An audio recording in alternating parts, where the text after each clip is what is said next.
course, the check started to bounce. Police started looking for me as a runaway, so I thought maybe it was a good time to start thinking about leaving New York City. I was walking up 42nd Street one afternoon about 5 o'clock in the evening. Just as I was about to get to the front door of the hotel, out stepped an Eastern Airline flight crew onto the sidewalk. As they loaded the van, I thought to myself, that's it. If I could pose as a pilot, I could travel over the world for free. I probably could get just about anybody, anywhere to cash a check for me.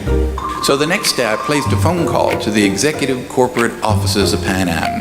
When they answered, Pan American Airlines, good morning, could I help you? Yes, ma'am. I'd like to speak to somebody in the purchasing department. Purchasing? One moment. The clerk came on and said, yes, sir, maybe you can help me. My name is John Black. Yesterday I sent my uniform out through the hotel to have it dry cleaned.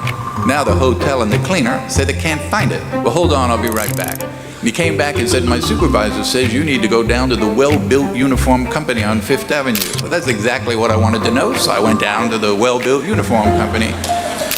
Little fella, Mr. Rosen, fitted me out in the uniform. Back then they were black gabardine, the 3 gold stripes on the arm, the gray hair. I certainly looked old enough to be the pilot. When it was all done, I said, how much do I owe you? Well, the uniform's $286. I said, no problem, I'll write you a check.